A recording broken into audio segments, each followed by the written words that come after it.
Udah jam 19.55. Ada yang mau coba?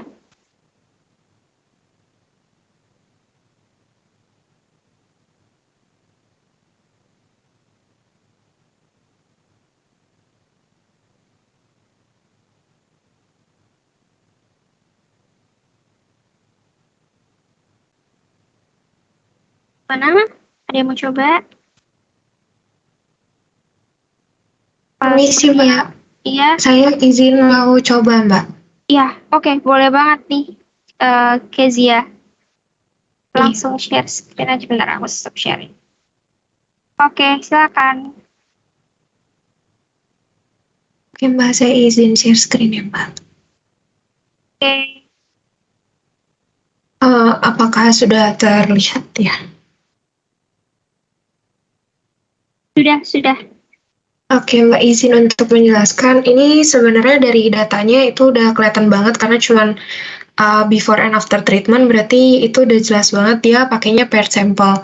Terus udah kita lihat karakteristik datanya, karena paired sample itu nggak masalah dengan large sample atau small sample, dan juga nggak ada masalah dengan standar deviasinya, langsung bisa ke hipotesisnya aja. Di sini kan kalau ngomongin treatment itu kan berarti kemungkinannya kan cuma dua kan, ada perubahan atau nggak ada perubahan. Jadi H0-nya sama HA-nya itu bisa, kalau aku di sini bikinnya dia two tail aja gitu, jadi biar lebih gampang juga. Jadi kayak H0-nya itu treatment, mu treatment sama dengan mu sesudah treatment. Kalau HA-nya itu tinggal dibalikin aja, nggak sebelum, tidak sama itu sebelum dan sesudah. Kemudian ini kalau hitungannya masih manual juga. Jadi dicari dulu yang pertama difference-nya itu, jadi yang after treatment dikurang before, jadi difference-nya ini min 2, terus kita juga cari jumlahnya itu karena kepake buat rumusnya nanti. Aku nggak sempat masukin rumusnya, tapi di PPT ada sih biasa di soal. Kemudian butuh juga kan difference kuadratnya atau difference pangkat 2-nya, ini udah aku kuadratin juga, dan hasil sumnya 301. Kemudian kalau di rumusnya itu kan dia butuhnya itu kan T-table ya. T hitung. Nah, rumus T hitung itu kan dia D bar dikurang mu difference dibagi standar deviasi per akar dari jumlah datanya. Nah, standar deviasinya itu kan sendiri yang dibutuhin itu kan akar dari jumlah kuadrat dari difference-nya itu dibagi dengan n per 1. Nah, standar deviasinya ini diketemuin hasilnya 5,7. Kemudian dimasukin ke rumus yang tipe for paired sample, ketemunya jadi T hitungnya itu 1,148305. Nah, kalau misalkan pakai T-table, ini bisa pakai table, bisa pakai Excel, karena dia two tail. Jadi ini distribusinya pakai two tail 0,05, sama degree of freedom itu 9 karena kita ada 10 sampel. Karena T hitungnya itu lebih tinggi dari T-table, jadi dia ada di daerah penolakan, jadi dia ke reject H0. Berarti bisa disimpulin kita nggak punya cukup bukti untuk menerima treatment itu sama dengan sesudah. Kira-kira begitu, mohon maaf apabila ada kesalahan. Terima kasih. Oke, thank you, Kezia, atas penjelasannya. Overall, sebenarnya dari langkah-langkahnya cukup benar. Tapi aku mau tanya, itu berarti kamu pakai metode apa? Karena dia pakai dua populasi after and before, jadi dia pakai uji hipotesis, nggak perlu ANOVA, nggak perlu gimana. Jadi hipotesis to population paired sample. Uji hipotesis, oke. Mungkin aku langsung jelasin aja ya. Tapi aku juga ini kan belajar ulang karena ya pasti aku juga lupa-lupa. Jadi nanti kalau misalnya emang aku salah, tolong dibantu untuk benerin juga. Untuk paired sampelnya iya, tapi ini ujinya itu uji Wilcoxon dengan non-parametrik, kan dia non-parametrik ya. Terus di sini tuh kalau ini aku jujur agak-agak lupa buat nentuin hipotesisnya itu gimana. Tapi seingat aku H0 itu kan dari yang kita ekspektasikan. Jadi aku tuh mengekspektasikan bahwa treatment lama itu nggak lebih baik gitu daripada treatment baru. Nah, untuk yang alternatifnya itu kebalikannya dari H0. Nah, terus di sini karena dia itu Wilcoxon, jadi aku ngeranking dulu, gak hanya difference-nya aja, tapi aku pakai rankingin. Nah, terus habis itu aku hitung ini setiap T-critnya sebenarnya bisa didapetin dari appendix yang ada di buku Grobner. Kalau dari appendix ini langsung kelihatan kan ini 9. Nah, level of significance-nya itu 0,05. Berarti kan dia 6. Nah, ini sama aja kalau kalian manual, hitung manual juga ketemunya sekitar 6, 5,9. Nah, untuk T-nya itu sendiri, dia kan nilai paling minimum dari jumlah, baik itu rank plus sama rank min-nya. Kemudian di sini aku hitung semuanya dan lain sebagainya. Nah, terus aku juga hitung p-value-nya. Dan dari sini aku nyimpulin bahwa itu terima H0. Tapi aku mungkin minta apa ya, kayak tanggapan dari kalian. Menurut kalian ini yang kalian udah terima dan pelajari itu apakah seperti ini atau bagaimana? Mbak Alia mungkin izin menjawab Mbak. Ya, Sebenarnya mungkin pakai metode yang sama Mbak Alia itu benar karena memang metodenya pelajarannya setelah ETS gitu. Soalnya di sini kalau baca keterangan soalnya kami kalau aku pribadi sendiri ngiranya itu bisa diasumsikan sebagai terdistribusi normal jadi ngiranya nggak pakai non parametrik. Tapi kalau secara metode yang non parametrik memang ini benar Mbak pakai yang Mbak Alia jelasin. Terima kasih Mbak sebelumnya koreksinya. oke, terima kasih Kezia atas penjelasannya juga. Jadi mungkin kalau misalnya ada yang dibingungin, bilang aja. Sebenarnya tadi udah benar yang Kezia bilang kalau ini tuh tergolong small data. Karena apa? Karena dia itu N kurang dari 20 kan, ini datanya 10 kan. Nah, kemudian aku mungkin bakal jelasin langkah-langkahnya. Jadi di sini untuk Wilcoxon sendiri itu kalian diminta untuk ngeranking. Nah, kalian diminta untuk mengetahui dulu difference-nya. Jadi kalian hitung normal, kemudian kalian juga hitung absolutnya. Nah, setelah kalian dapat absolutnya, kalian rankingin nih. Kalau misalnya 0, itu nggak dianggap guys. Nah, kalau misalnya ada dua angka yang double, kayak misalnya ini kan 2 sama 2 gitu kan. Nah, itu caranya tuh gini. Jadi misalnya ini kan 1, 1 ya. Nah, ini itu kalian anggapannya kayak ini adalah nomor 1, berarti yang ini nomor 2. Terus gimana caranya, Mbak? Nah, caranya itu berarti 1 tambah 2 per 2. Karena kan di sini angkanya kan ada 2. Nah, terus lanjut lagi.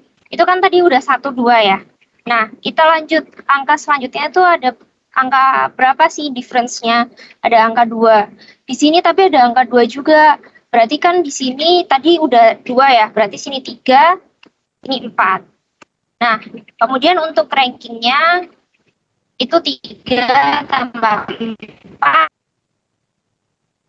Kemudian lanjut lagi sampai yang lainnya juga seperti itu. Karena yang ini tuh 4 itu langsung nggak ada pembandingnya juga, langsung 5. Kemudian 7 itu 6, 8-nya 7. Kemudian untuk 9 sama seperti sebelumnya, berarti 8 plus 9 bagi 2. Nah, kemudian kalian pindah ke rank plus. Di sini kalian cuma pindahin aja. Jadi ini kan diketahui kalau misalnya yang DI-nya itu tanpa absolut itu kan Saya ini kan plus ya. Berarti hilang. Suaraku masuk nggak ya, teman-teman? Masuk kok, Mbak. Oke. Eh, yang rank plus ini berarti kan 3,5 taruh sini. Nah, yang min 2 berarti kan dia minus kan. Berarti dia ditaruh di sebelah sini. Kemudian nanti kalau misalnya sudah semua, kalian sum. Nah, di sini nanti kalian tinggal analisis aja untuk T sama T dari tabelnya. Karena nanti kalian kan nggak tahu ya, kalian nanti boleh pakai Excel atau enggak, tapi kalau misalnya nggak boleh, berarti kalian jangan lupa siapin appendix-nya kalau misalnya emang nggak ada di soalnya. Kemudian di sini karena T hitungnya itu lebih besar daripada T tabelnya, jadi dia 5H0. Benar atau enggak ya teman-teman ya? Aku agak lupa. Tapi dari yang aku pelajari tadi, itu kalau T hitungnya lebih besar daripada T kritikalnya atau T table-nya, yaitu terima H0. Tapi nanti kalau misalnya salah, mohon dikoreksi juga ya. Nah, jadi karena H0-nya diterima, sehingga dapat disimpulkan bahwa treatment baru dari Oldva Salon dapat membuat pelanggan lebih puas dibandingkan dengan treatment lama dari Oldva. Mungkin itu untuk nomor 1. Nanti kalau misalnya emang ada pertanyaan, boleh langsung ditanyakan sekarang atau nanti di akhir. Itu. Mungkin langsung lanjut ke nomor 2.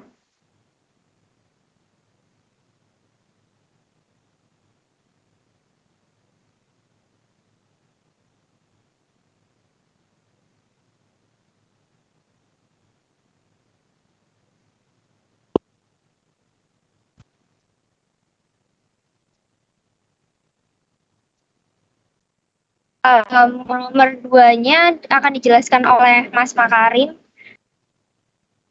Oke, aku izin ngelanjutin ya. Aku share screen dulu sebentar.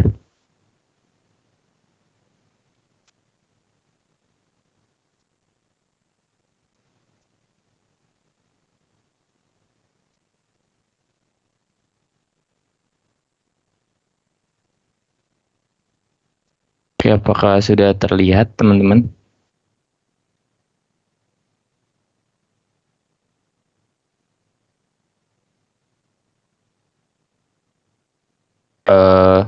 Sorry, izin konfirmasinya untuk teman-teman apakah untuk nomor 2 sudah Mas. terlihat?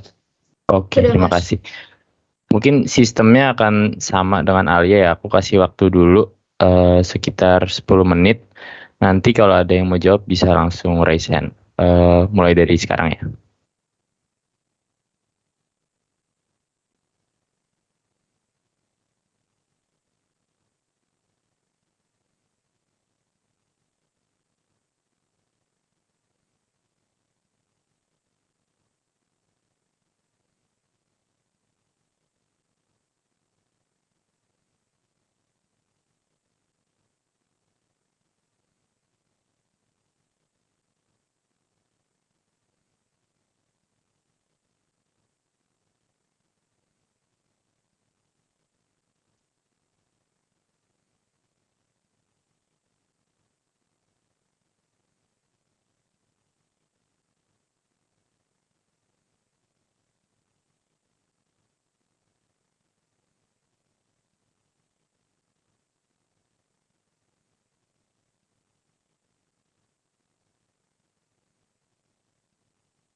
Oke, karena udah 10 menit juga dari teman-teman 2021 ada yang ingin coba menjawab. Boleh langsung raise hand ya.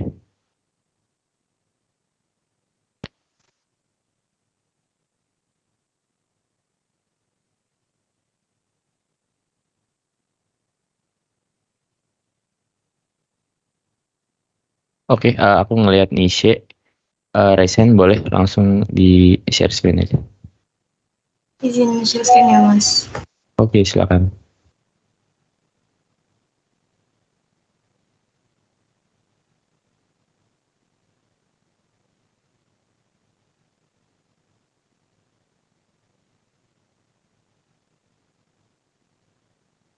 Apakah sudah terlihat ya, Mas? Sudah terlihat. Oke, jadi yang di nomor A ini, jadi ada dua faktor gitu dan sama-sama leveling gitu. Jadi di sini saya pakai ANOVA 2 factor with replication. Di sini H0-nya itu Mi1 sama dengan Mi2 sama dengan Mi3, terus H-nya itu not all of the populations are equal. Lalu di sini saya kan pakai data analysis yang 2 factor with replication, tapi di sini tuh saya agak bingung waktu itu, Mas. Apa interpretasi dari ini kan value-nya itu hasilnya itu yang between sample itu kan lebih dari F critical, tapi yang between column sama interaction itu kurang dari F critical gitu, Mas. Jadi agak bingung kayak gimana interpretasinya gitu. Lalu yang di B dan C itu kan saya kurang paham maksudnya, tapi di sini saya coba pakai ANOVA single factor soalnya nyari faktor di cuman satu kategorisasi gitu, Mas. Jadi di sini saya pakai yang single factor, terus di sini didapatkan bahwa F criticalnya itu kurang dari F testnya kurang dari F critical. Jadi H0 ini gagal ditolak. Untuk yang faktor B ini saya perhitungannya belum selesai, Mas, single factornya. Mohon maaf kalau salah, Mas. Makasih. Oke, aku izin lagi ya untuk menjelasin. Tadi kurang lebih udah benar dari kamu. Cuma aku izin ngelurusin beberapa hal juga di sini. Aku share screen dulu ya.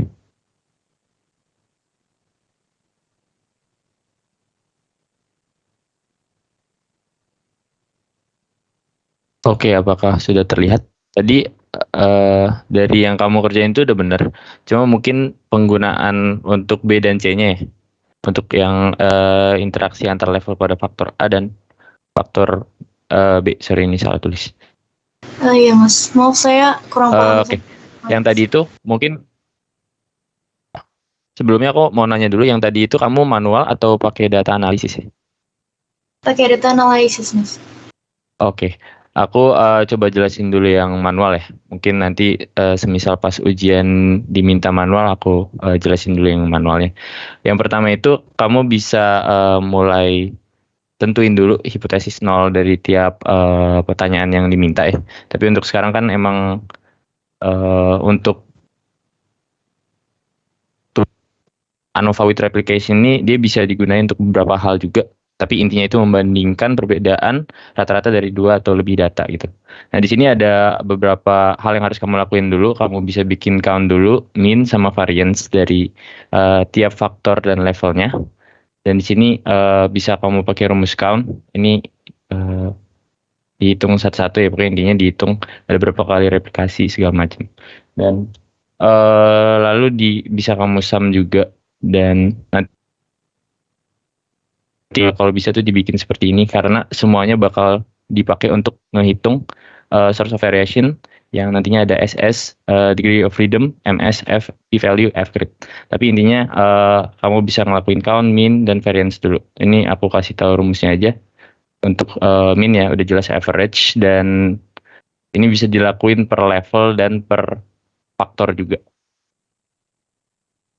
Untuk yang nentuin SS per row, kalau ini aku kasih tahu rumusnya juga. Di sini ada penggunaan rumus def-sq yang dimana itu bisa ngasilin SS atau sum of squares. Nah, di situ kamu bisa pakai rumus def-sq yang dimana kamu bakal ngambil min dari row yang udah ada ya di sini. Udah kamu bikin dan nanti bakal pakai angka 9 atau berapa banyak data yang ada di level 1 gitu, di row. Kalau aku terusin terus sampai untuk kolom sama ya, tapi bedanya untuk tabel yang kolom aja. Dan untuk interaction ini agak spesial. Dia butuh 4 data selain SS yang udah ada. Jadi kamu bisa cari row, column, within, dan total terlebih dahulu sebelum kamu cari interaction.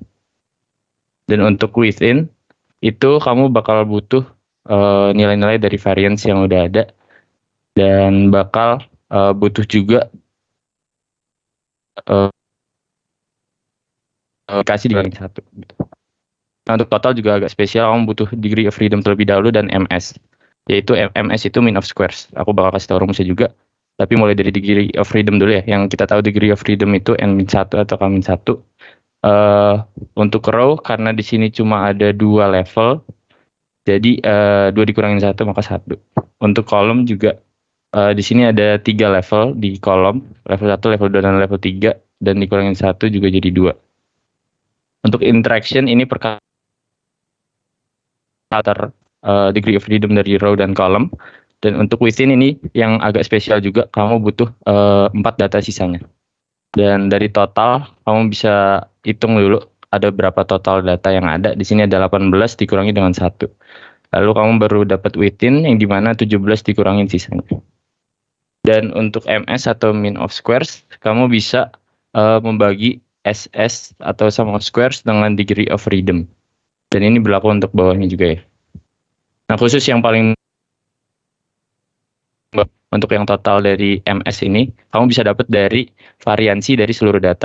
Kalau aku tekan di sini, ini berlaku untuk semua datanya. Jadi, kamu bisa dapat nilai total dari sum of squares itu MS atau mean of squares dibagi dengan degree of freedom. Oke, lanjut ke F, p-value, dan F-grid ya. Untuk rumusnya ini bakal sama ke tiap row, column, dan interaction. Untuk F di row itu, kamu bakal ngebagi MS di row serta MS di within. Dengan MS di within. Ini berlaku untuk column dan interaction juga. Untuk p-value, kamu butuh rumus F dist RT. Yang dimana X-nya itu bakal kamu pakai nilai F-nya dan degree of freedom-nya berdasarkan variasinya di sini row jadi 1. Dan untuk degree of freedom 2 itu kamu ngambil dari within. Ini bakal aku lanjutin juga. Ini ke bawah ya.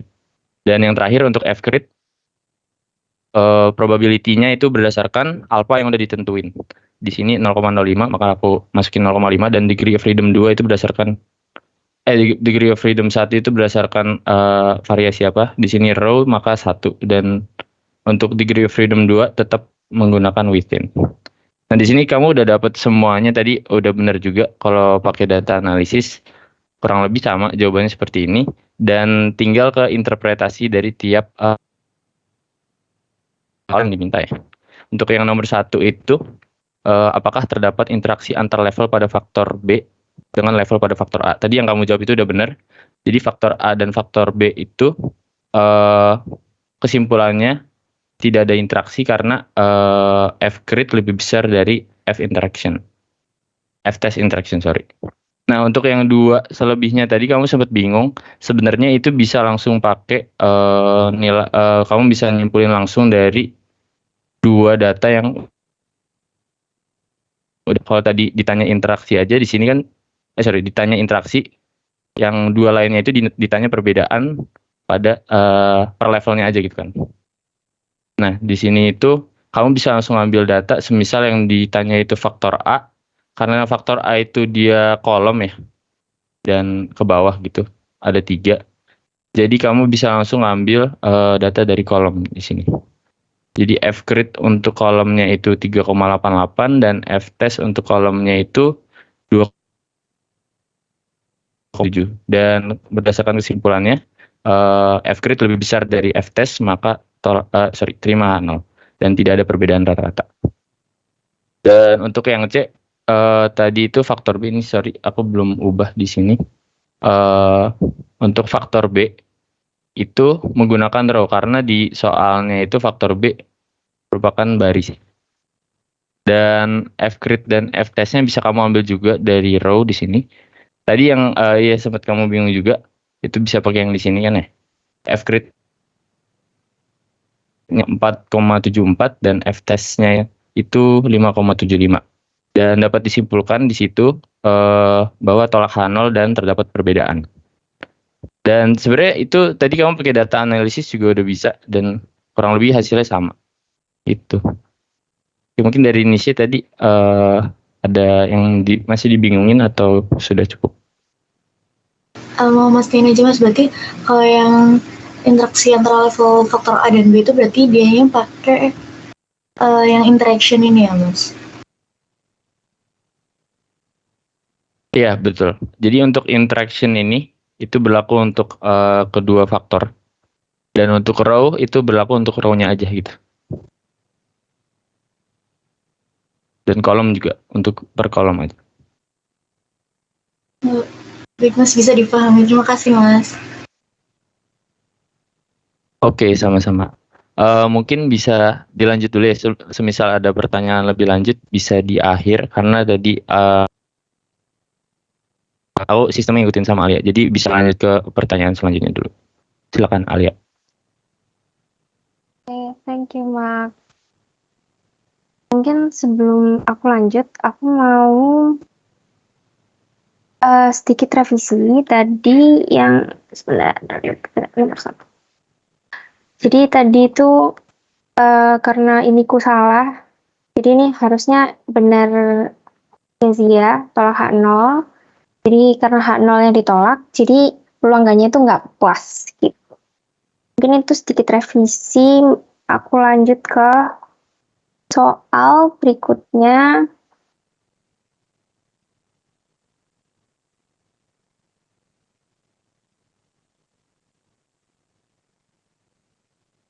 Kita ke soal nomor 3.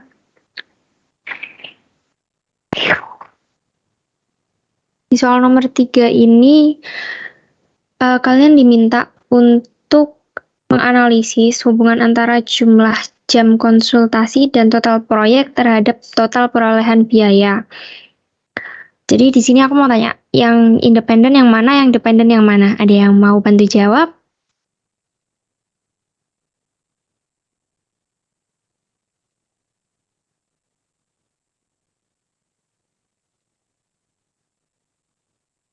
Oke, jadi yang jumlah jam konsultasi dan total proyek itu merupakan independen dan total perolehan biaya itu dependen dari jumlah jam konsultasi dan total proyeknya. Nah, nanti setelah kalian bisa menganalisis hubungannya, nanti kalian diminta untuk menghitung jumlah total perolehan biaya dari jumlah jam konsultasi sebesar 3.995 jam dan total proyek sebanyak 17 proyek. Mungkin dari soal ini ada yang kurang jelas atau mau ditanyakan dulu?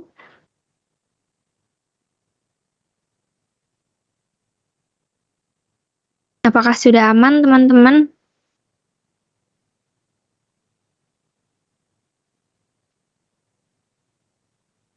Aman Mbak. Oke, aman. Kalau gitu aku mau kasih waktu 10 menit dulu untuk mengerjakan. Cepet aja nggak apa-apa. Nanti kalau misalnya udah langsung boleh raise hand, nggak harus nunggu 10 menit, oke? Mungkin bentar, sekarang jam 20.32, jadi nanti jam 20.33, jam 20.43 nanti kita bahas.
Udah 2, 3, dia mau coba dulu.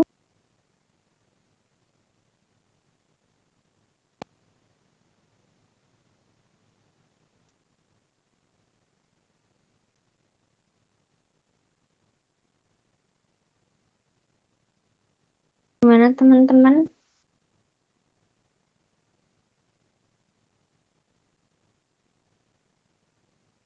Belum ada?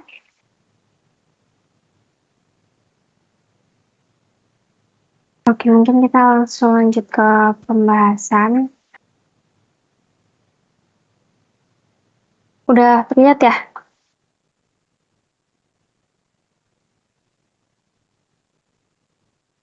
Sudah, Mbak. Oke, Udah Al. terima kasih konfirmasinya. Udah kasih siapa atau belum?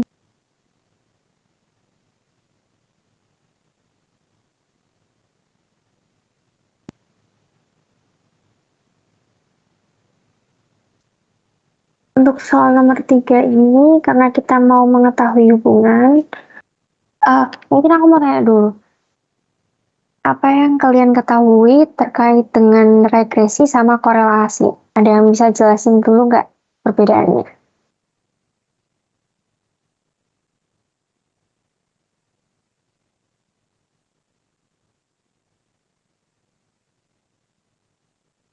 Oke, mungkin gini, kalau yang regresi itu kita tuh pengen tahu nih, oh jadi kalau misalnya ini itu punya hubungan sama si ini.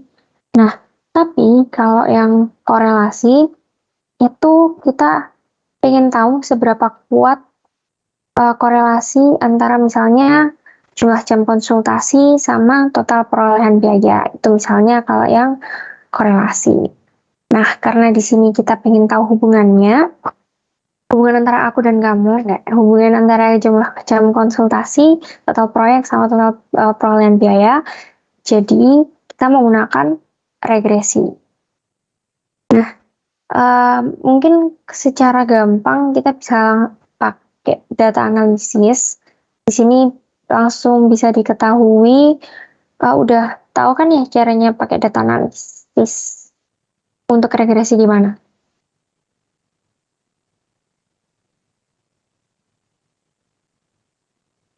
Nah, seperti yang aku bilang sebelumnya, untuk Y itu, jangan lupa Y itu dependent variable.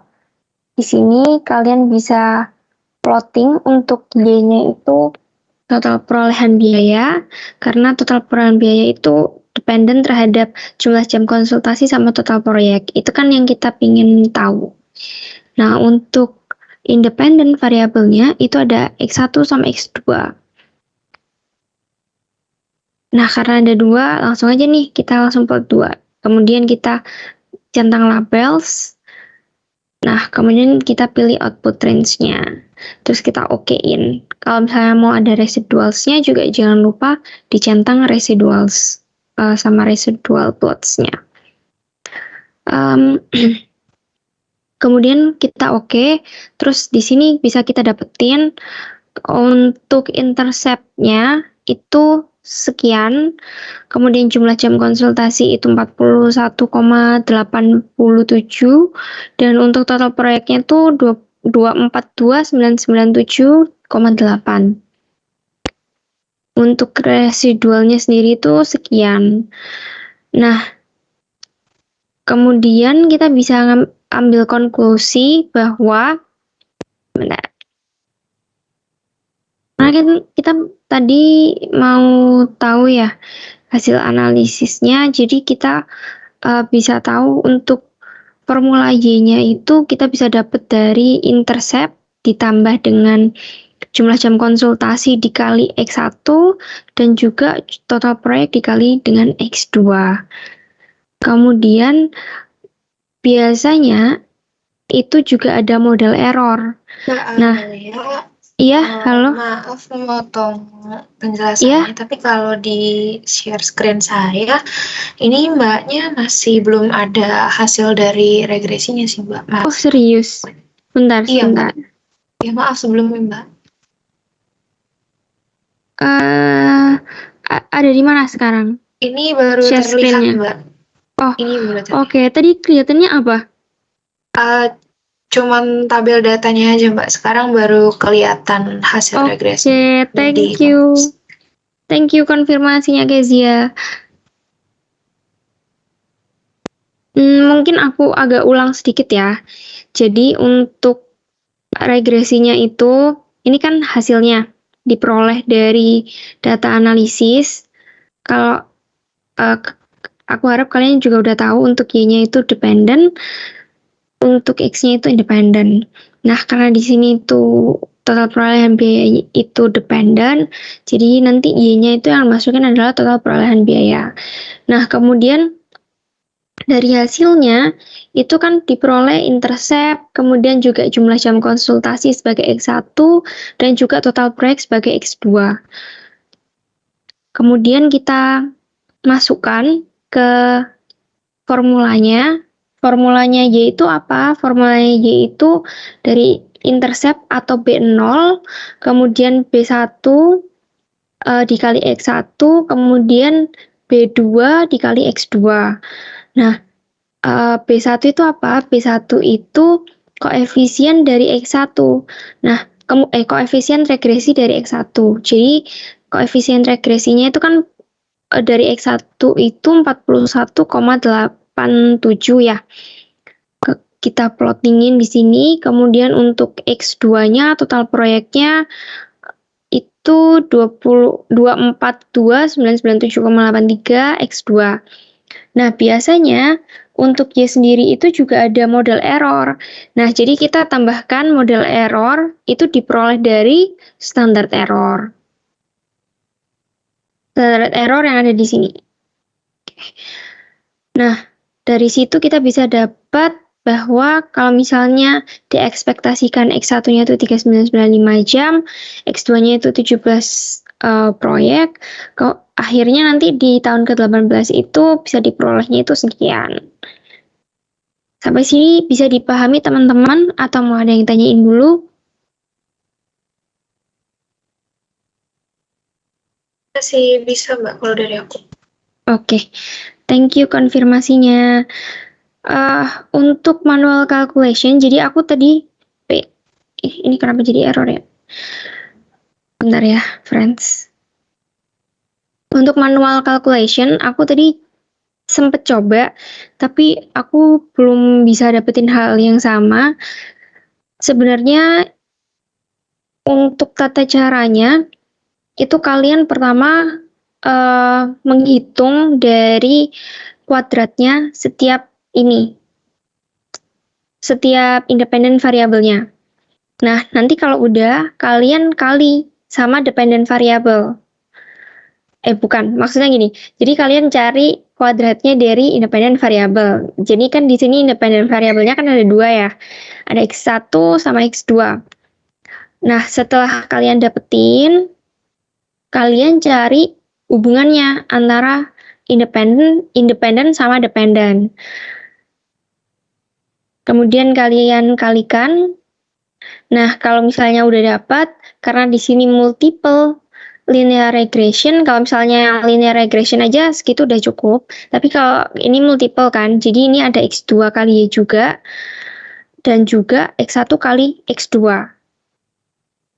Nah, kalau misalnya udah dapat semua, itu kalian sum, jumlahin semuanya. Jumlahin X1-nya sendiri, X2-nya sendiri, Y-nya sendiri, dan lain sebagainya. Nah, kemudian untuk man-nya juga kalian hitung. Nah, nanti kalau udah dapat, kalian lanjut ke step 2, yaitu kalian menghitung regresi, jumlah regresinya.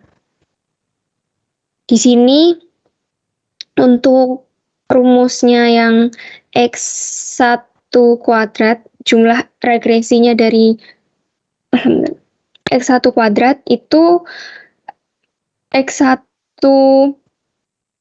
kuadrat, jumlah X1 kuadrat yang di sebelah sini itu dikurangi dengan jumlah X1-nya itu sendiri, kemudian kalian pangkatkan 2, kemudian kalian bagi dengan total datanya.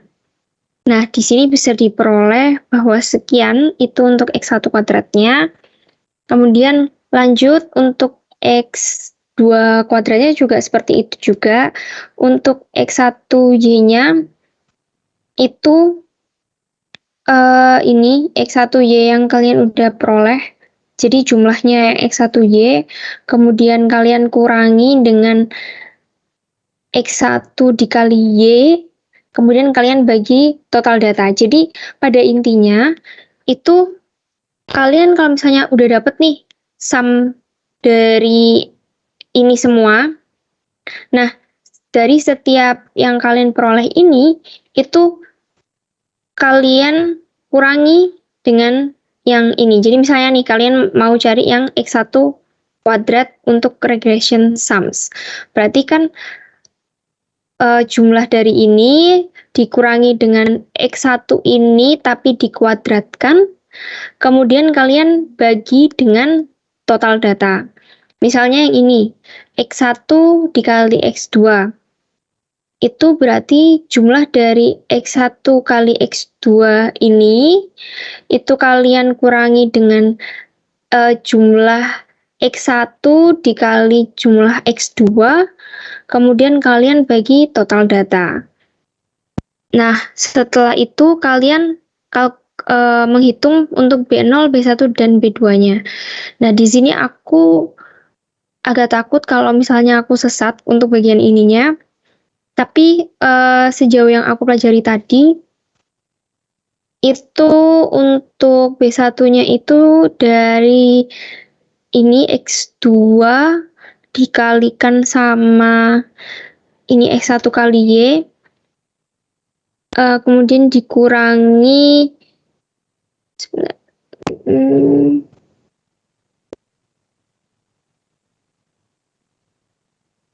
dengan X1 kali X2 dikalikan dengan X2 kali Y, kemudian dibagi dengan X1 kuadrat dikalikan dengan X2 kuadrat dikurangi dengan X1 kali X2 kuadrat. Nah, tapi karena hasilnya ini beda dan lumayan jauh, jadi aku agak takut bahwa aku sesat. Jadi kalau misalnya nanti aku nemuin yang lebih tepat, aku bakal share ke kalian. Tapi untuk step 1 sama step 2-nya itu seperti yang tadi aku jelasin, teman-teman. Mungkin dari sini ada yang mau ditanyain dulu nggak?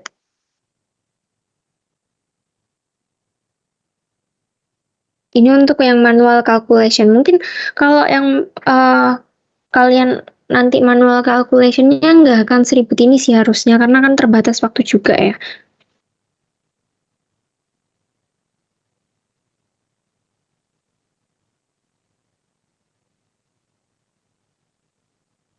Sampai sini ada yang mau ditanyain dulu atau mungkin udah cukup?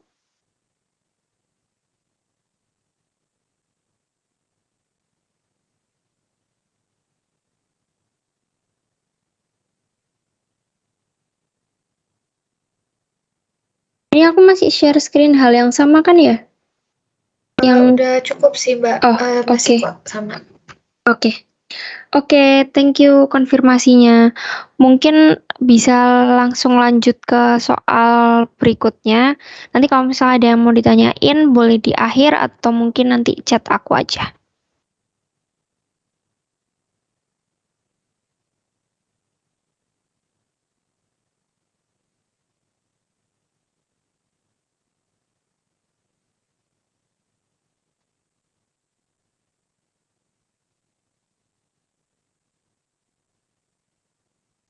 Oke, sorry tadi salah share screen. Untuk soal yang terakhir, ya ini soal yang terakhir. Aku kasih waktu 5 menit deh. Ini aku bacain dulu. PT Jaya Abadi merupakan perusahaan yang menyediakan jasa sewa alat berat untuk konstruksi.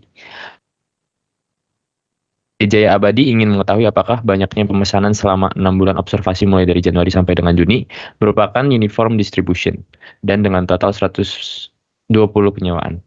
Data di samping merupakan data historis penyewaan alat berat pada waktu yang telah ditentukan. Boleh ditentukan yang pertama itu metode statistik apa yang sesuai dan jelaskan alasannya. Untuk yang B, nyatakan H0 dan HA. Yang C, lakukan uji hipotesis dengan alfa sama dengan 0,05. Dan yang D, beri kesimpulannya. Mungkin aku kasih waktu 5 menit aja. Untuk yang ini seharusnya nggak terlalu lama. Oke, berarti sampai 2153. Boleh dikerjakan dulu teman-teman. Terima kasih.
Oke, karena udah 21:03 juga, dari teman-teman ada yang ingin coba menjawab?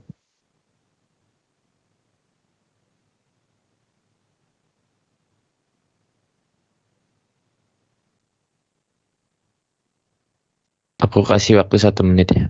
Kalau nggak nanti aku jelasin.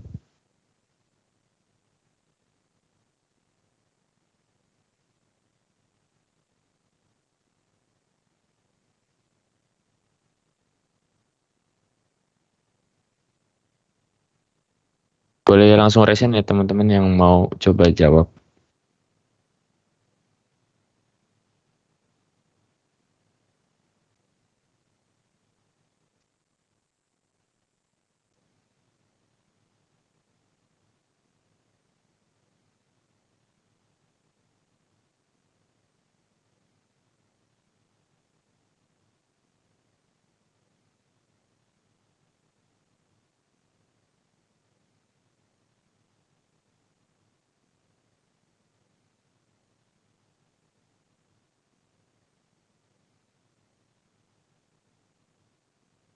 Oke, karena udah 1 menit juga, aku langsung share screen aja ya buat jawabannya. Oke, berdasarkan soal yang tadi itu, ada 4 jawaban dari pertanyaan yang udah disediain. Yang pertama itu metode apa yang paling cocok untuk digunakan. Untuk menjawab pertanyaan tadi itu, metode yang paling tepat adalah chi-square dari goodness of fit test. Karena di situ kita bisa lihat hasil data sampel itu konsisten atau tidak dengan hasil yang diharapkan. Dan di sini kita udah dapat datanya juga, tadi ada data bulan dan juga hasil penyewaan di bulan tersebut. Nah, di situ kita bisa cari expected-nya dulu. Kalau yang tadi di soal itu disebutkan bahwa merupakan uniform distribution atau tidak. Jadi kalau dari uniform distribution itu kita bisa cari meannya dari observe data yang udah ada. Jumlah datanya itu tadi 120, jadi langsung kita bagi 6 aja, ada 6 bulan. Jadi expected-nya untuk tiap bulan itu sekitar 20 penyewaan. Nah, dari situ kita bisa hitung chi-square calculation-nya, yang dimana rumusnya itu kuadrat dari observe data dikurangin dari expected data dibagi dengan expected data. Dapatlah 6 chi-square calculation dan dijumlahkan. Nah, di sini untuk membuat hipotesis mau pastiin dulu yang tadi itu menggunakan chi-square. Jadi kita H0-nya itu distribusi yang diharapkan cocok atau seragam. Di sini uniform distribution, dan HA-nya itu berarti distribusi yang diharapkan itu tidak cocok. Dan untuk degree of freedom, kita lanjut ke yang C. Degree of freedom itu Kamin 1 ya. Jadi 6 dikurangi 1 jadi 5. Untuk alfanya itu 0,05. Jadi kita value chi-square dari 0,05 itu bisa lewat tabel yang udah disediain, yang dimana degree of freedom-nya 5 dan level of significance-nya 0,05. Jadi kita bisa dapat 11,07. Dan untuk perhitungan chi-square-nya sendiri dari data itu 1,7, sehingga hasil dari chi-square-nya itu kurang dari value chi-square yang 0,05 dari significance level. Maka dari itu kita accept H0 dan distribusi itu sudah sesuai yang diharapkan atau uniform. Dari aku cukup, mungkin dari teman-teman ada ditanyakan terkait soal nomor 4 terlebih dahulu sebelum soal yang lainnya. Kalau ada pertanyaan bisa langsung raise hand ya. Aku untuk nomor 4 ini aku kasih waktu 1 menit untuk bertanya. Nanti baru dilanjutkan ke yang soal lainnya.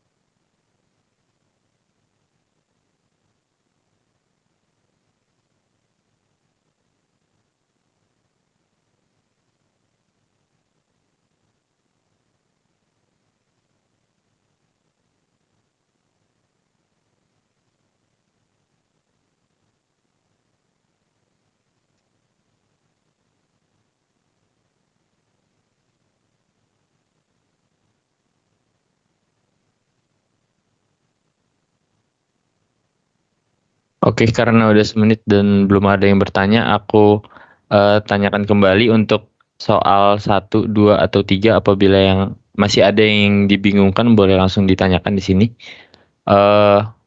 Dari Alia ada? Al? Gimana teman-teman?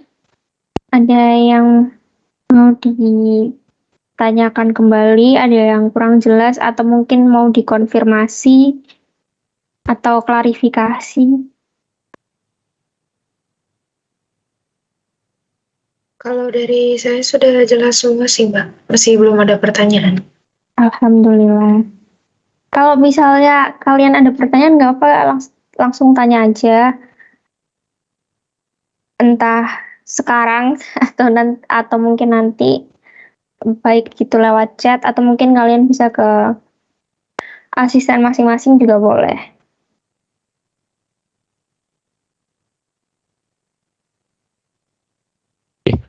Kalau gitu ditunggu ya, Ale. Mungkin sampai 21:11 buat teman-teman Iya. yang masih ingin bertanya. Kita tunggu. Boleh langsung raise hand. Tuh. Oke, Oke, ada Gelar. Gelar. Silakan. Terima kasih Mas Mbak atas kesempatannya. Izin bertanya, saya masih bingung terkait dengan ANOVA two factor with replication dan without replication itu penggunaannya kira-kira untuk soalnya perbedaannya apa ya Mas Mbak? Terima kasih.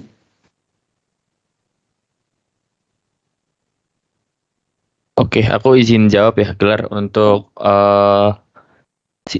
simpelnya aja ya. Kalau replication itu bisa kita artiin sebagai pengulangan, kurang lebih seperti itu. Jadi kalau dari tadi data yang udah aku sediain itu, faktor B level 1 itu terdapat 3 data gitu. Nah, itu udah bisa dibilang sebagai replikasi. Mungkin dari Alia ada tambahan atau udah cukup dari situ? Benar dibilang sama Karim, untuk two factor yang with replication itu, jadi nanti kayak misalnya kalian itu mengambil datanya itu, misalnya nih kalian punya data faktor 1 sama nanti yang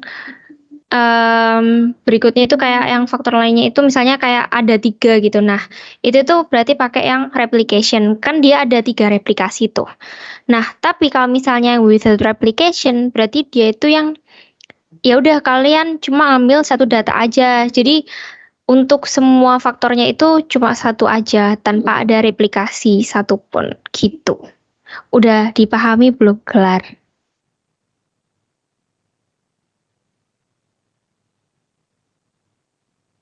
Itu izin bertanya Mbak, itu berarti tetap antara keduanya itu ada 2 faktor yang berbeda atau bagaimana? Betul, betul. Tetap ada 2 faktor yang berbeda. Tetapi untuk pengambilan datanya aja nih, kan ada replikasinya atau nggak ada replikasinya.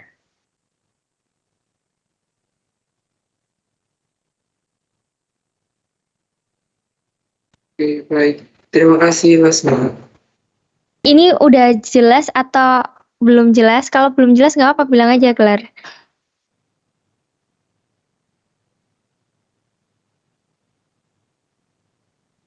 Nggak apa-apa Mbak, ini masih mencoba memahami. Maaf ya kalau misalnya penjelasannya agak kurang jelas. Mungkin dari Makarim ada yang mau ditambahin nggak?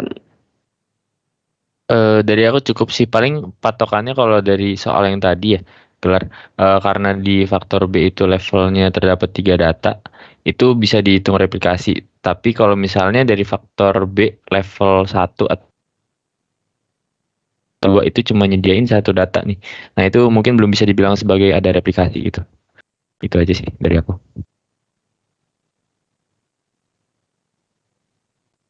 Udah bisa dicukupkan, Gelar, atau gimana?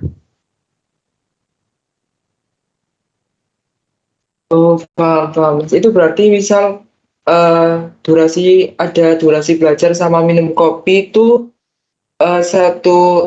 dua faktor itu bisa diisi oleh beberapa data gitu, Mas. Kalau yang with replication. Iya, betul. Semisal ada misalnya tadi tadi apa? Kopi. Jadi misalnya ada di yang faktor kopi di level kopi itu ada 2 data atau 3 data gitu. Itu udah replikasi. Baik, paham Mas. Terima kasih Mas, Mbak. Oke, sama-sama. Mungkin dari teman-teman yang lain ada lagi yang ingin ditanyakan? Mungkin sampai 21.15 ya. Aku buka pertanyaan. Dan kalau ada pertanyaan boleh langsung raise hand ya, teman-teman.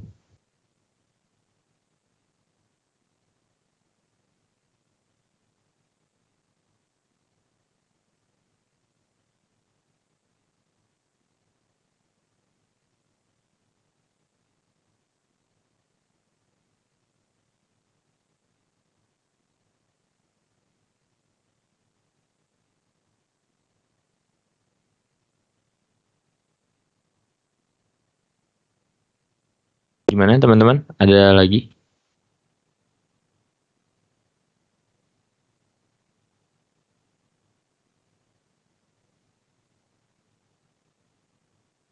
Oke, karena sudah 21.15 juga ya, mungkin bisa dicukupkan untuk